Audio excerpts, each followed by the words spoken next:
देखो, अगर आप फ्रेशर हो और आपको यूटी में जॉब चाहिए, तो सबसे पहले ये समझो कि आपको फ्रेशर हो यूटी में जाने का प्लान मत बनाओ। आपको प्लान बनाना है कि आपको मल्टी एनडीटी में जाना है।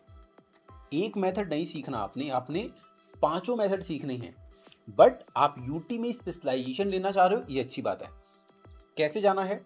सबसे पहले आपको ये इंश्योर करना है कि आपको यूटी के प्रिंसिपल आने चाहिए, एप्लीकेशंस आने चाहिए, एडवांटेजेस, डिसएडवांटेजेस और जितनी भी न्यूमेरिकल फॉर्मूलाज हैं या जितनी भी मशीन से रिलेटेड आपके पास क्राइटेरिया हैं, वो सब क्राइटेरिया पता होना चाहिए। अब आप खुद से पूछो, क्या आपको पता है कि मेटल पाथ रेंज क्या होता है? अगर आंसर इज यस, तो आप यूटी में आगे जाओ। क्या आपको पता है कि टीके वाई जॉइंट का इंस्पेक्शन कैसे किया जाता है? इफ आंसर यस, तो आप यूटी में जॉब करने के लिए आगे जाओ। बट अगर इन दो क्वेश्चंस का आंसर आपको नहीं पता, तो आपको यूटी में भी जॉब पे मत जाओ। अभी आपको खुद को और ट्रेन करने की ज़रूरत है। तो फ्रेंड्स, मैंने आपसे सिर्फ दो क्वेश्चन पूछा है। इन दो क्वेश्चंस का आंसर अगर आपके पास है, तो आप यूटी में करियर बनाने जाओ। कुछ और क्वेश्चन ऐड कर देता हूँ। आपको ये पता होना चाहिए डीएसी कैसे बनाना है, आपको ये पता होना चाहिए डीजीएस कैसे बनाना है, आपको ये पता होना चाहिए कि डीएसी ब्लॉक कैसे सेलेक्ट करना है, right?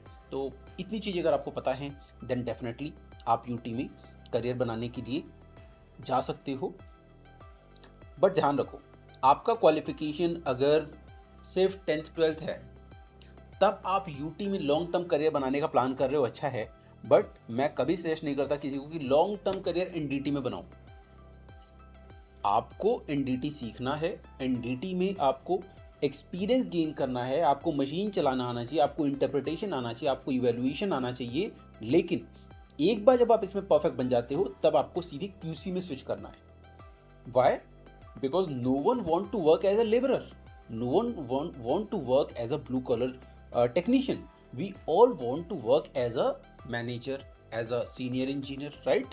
So if your qualification is diploma, if your qualification is BTech or BSc or any graduation you have, then definitely you should plan to enter into QC role after learning 5 conventional NDT techniques.